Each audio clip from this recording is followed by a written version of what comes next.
Hello everybody. Wanted to share what my latest terrain project has been. I actually finished this up a few weeks ago and just never got around to getting a video done.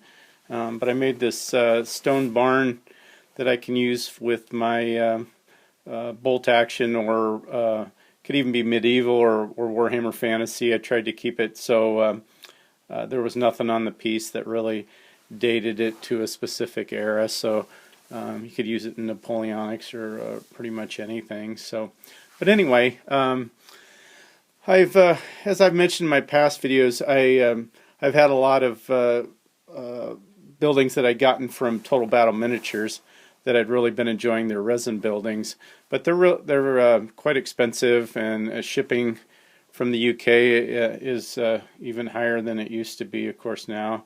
So I was kind of looking at what I could do to make some more buildings that would kind of fit in with that resin look. And so doing a bunch of research online and of books for resources and Facebook groups, and there's actually a blogger that had offered a lot of inspiration. So I'll share those. I'll talk about those a little bit later in the video, but I'll also put a link down below. So if you're interested, you could kind of see those were kind of three sources that I really used to kind of learn how to do this. And what I did here, this is actually this 28 millimeter, and it's I used foam core for the wall structure. Sorry about that. I just had the guy here for some scale so you can kind of see what we're talking here. But I used foam core to make the walls, and then glued it down to this 1/8 inch wooden base here, and then I used DOS clay, DOS modeling clay, to put a skin. It's about a 3 millimeter skin over the top. I do a section at a time, and like on this end, and it got to go a little quicker as I went, but on this end piece here, I did it in 2 evenings, because what I do after I've got the foam core all glued together and put down onto the base. Actually, I didn't put it on the base when I actually started the clay. I forgot that correction there. I just had the 4 walls, so then I could reach inside and do the work on the inside too. But so I had the foam core structure, and then I went ahead and put PVA glue down onto maybe half or 2/3 of this PVA glue, and then right before I did that, I rolled out some DOS clay to about a 3 mil thickness, and then just pushed it on, and then I used a little bit of a rolled up ball of tin foil to give it some texture, and then I sculpted the stones by hand using actually a small El Cheapo palette knife, and so I did all that, just free-handed it in. I'll show you kind of some more of the sides here. And like the back, I did that like in 2 goes. So probably it took me about a week of evenings to do all the stonework, sculpting. I worked the clay while it was wet. I know there's some places where I read where they did it while it was dry. Working with it wet really works well. It dries fairly quickly. I kept adding a little bit of just moisture onto the surface so I could keep working with it, because it starts to kind of skin over. But I did get pretty much this effect just from working it wet, and then I did go in after it had dried for 24 hours, and anywhere where you could kind of see some imperfections, or where you go in between some of the stones to really get more definition, but the bulk of it was done sculpting while it was wet. Even the woodwork and the stone around that window, that's all clay that I sculpted. This is a piece of wire that I glued on and bent to be part of a downspout. And then on this end, just for some interest, used some rubberized horsehair and some Woodland Scenics coarse turf to kind of build like some vines growing up the side there. Sculpted around the window there, and of course the I don't know the technical word, but these cornerstones here too. The chicken is I believe it's Renedra, Pegasus Hobbies, those plastic 1/48 scale Pegasus Hobbies are great. They work really well, very inexpensive for 28 millimeter. The doors were just made out of some thin basswood. Actually cut the planking and then glued it back together. Same for the door there. Tried to weather the bottom. The feed sacks in the corner there are DOS clay that I just sculpted to look like some bags sitting there, and one that's kind of open with a little grain showing. The fork there is just a cocktail stick and then some florist wire. The florist wire for the tines. Scratch built the wagon, the little hand cart. The wheels I did rob from I believe it's like a 20 millimeter World War I howitzer. I had a bunch of them that came in a lot of figures I'd bought. They just threw them in. So I did steal those, but the rest of that I just built out of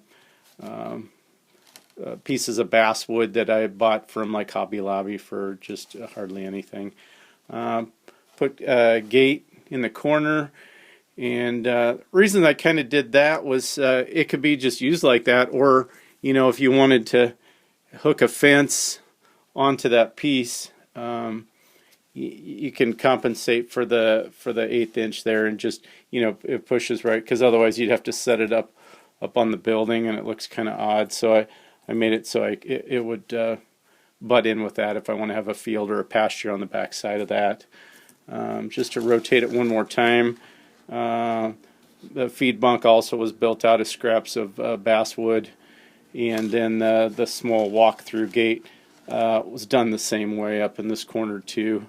And again, so that you can make yourself use the train modular. It can be just used like that, or if you wanted to build, I've got some stone wall pieces or whatever, it could hook right into that, and it looks reasonable. So but anyway, and then on for the I guess just to finish up this piece here, I did try to detail the inside much as possible. I put this loft area in that comes out, ladder that gets you up into the loft.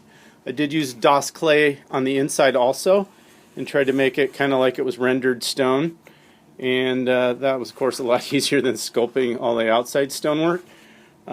Used some paint bristles off of like 1.5 inches, just a cheap brush from the hardware store. It was already that color, so it worked out perfect for some straw bedding type stuff on the insides. The one thing I did do, cheated a little bit on the flooring, is actually it's also DOS clay. I made just a 2 or 3 millimeter, probably closer to 2. Kept it really thin for the floor. Put down some PVA glue, rolled that out onto the building, or onto the floor, and then I used a green stuff roller for that, and that worked extremely well also. And then after I'd done that, that's when I then attached the building. After I'd done all the sculpting, hadn't painted it yet, that's when I attached it then to the base and blended it in with the stonework on the inside. And then the handles like on the door here are just some florist wire that I bent to shape.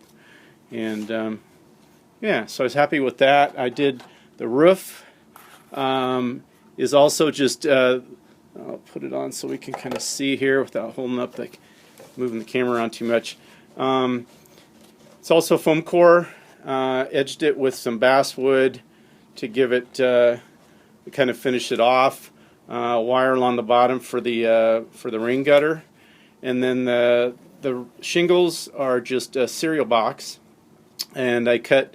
They're each strips, and then I took my hobby knife and just kind of just randomly. I made them all before I put them on. Just went about so far. Made some small slits and some where they're chipped or broken, and then just started at the bottom and just laid each layer up as I went, and I was happy with how that worked out. So, and then just to kind of show, you know, you could move the pickup truck, but you could, you know, it would work. It would work for the medieval period too. So I could use it with my Warhammer Fantasy or whatever. But yeah, so that was a really fun, challenging project for me. I really enjoyed doing it. It's not near as it's the first real sculpting that I've done. I was real pleased with the results. The painting is just a lot of washes, thinned down paints, glazes, picking out some stones, and just getting kind of creative with it. Tried to get some moss effect up on the shingling. I was happy with how that turned out. Tried to make it so it was a real usable piece. I made sure that the loft I made large enough to hold a 60mm base, in case like in bolt action you have a machine gun team or something up in the loft, that make it real accessible. I glued everything in place just to make it so it's a sturdy piece, and I think that was probably what I would do again next time. But I'm anxious to try another building out as well and see what other. Zoom in just a little bit better to see. I'm just, you know, it's not perfect. It was my first try, but I think it kind of captured the feel that I wanted, and I think it fits in well with my other terrain. Originally kind of designed it to be for my Normandy terrain for my World War II, but I think, like I said, I think it will work just fine with the fantasy or Napoleonics for that matter. So anyway, guys, just wanted to share that. I was really pleased with how it came out. It was a lot of fun to do. If you got any questions on how to do it, I'm not any kind of an expert, and I don't have any special skills or training, so it's really not that hard to do if you just have a little bit of direction. And again, down in the links below, I'll put the kind of the three sources I use to kind of get some inspiration for the project, and give it a go. It's a lot of fun. A couple bucks of DOS clay, a couple bucks of foam core, and you can make a ton of buildings. I think I probably worked on it just in the evenings, off and on, for about 3 weeks to make it. So it's not a lifetime commitment. Now I'm kind of jazzed. I'd like to try making like a small castle or a tower or a gatehouse or something. I think that'd be a lot of fun too, to go with my Bretonians. So anyway, thanks for watching, and I hope you guys are having a good day. Take care of yourselves and each other. Talk to you again soon.